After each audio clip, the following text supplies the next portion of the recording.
All right, the next question is about your reading habits, and a lot of people are interested in that sort of thing. And this has a twist, so we'll hear what it says. Hi, Cal. This is Emily, and I'm a grad student in molecular biology. I have a problem with reading that I've never heard you discuss.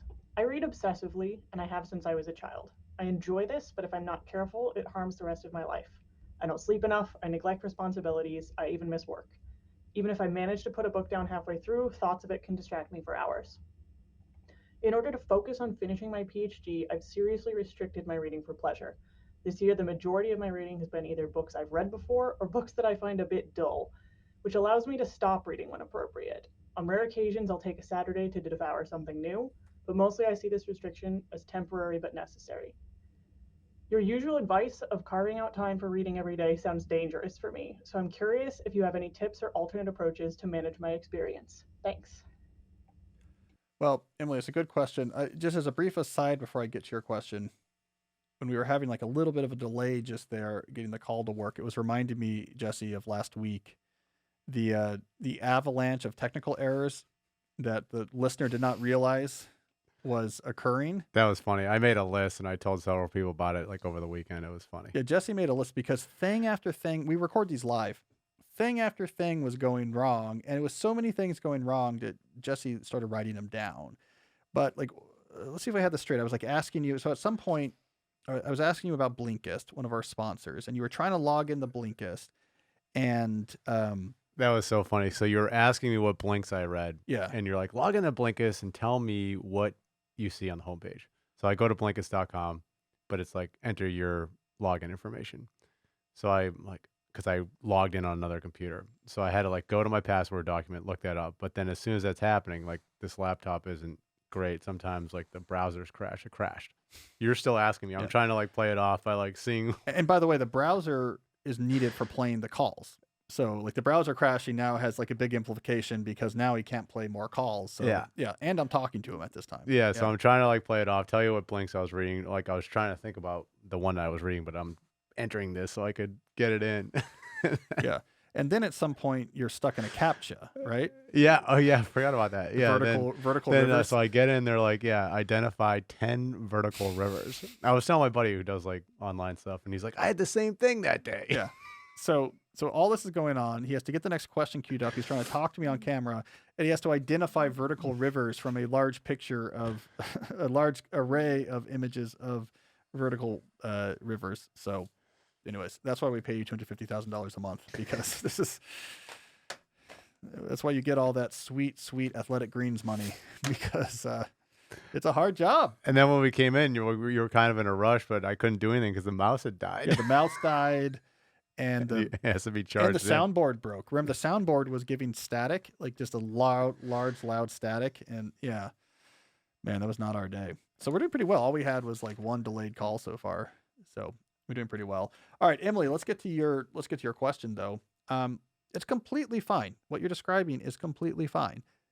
You're finding the types of books you're reading lead to compulsive reading, so you're doing less so that you can focus on other things. That's fine. Don't read every day if it's creating that compulsion.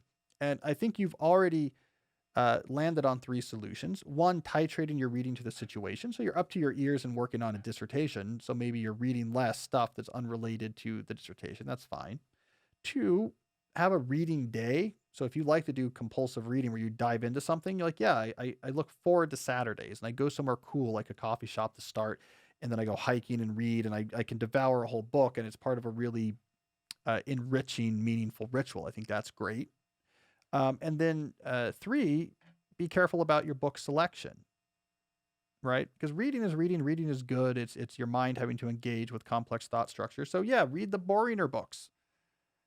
If it's novels that really catch your attention, then like, okay, I'm going to read a long history of World War I or something like that, so that you can still maybe have some of this exercise. But to be very careful about what you choose, I think is fine. Like, this is much more minor than what you're talking about, but I do not like, for example, apocalyptic fiction.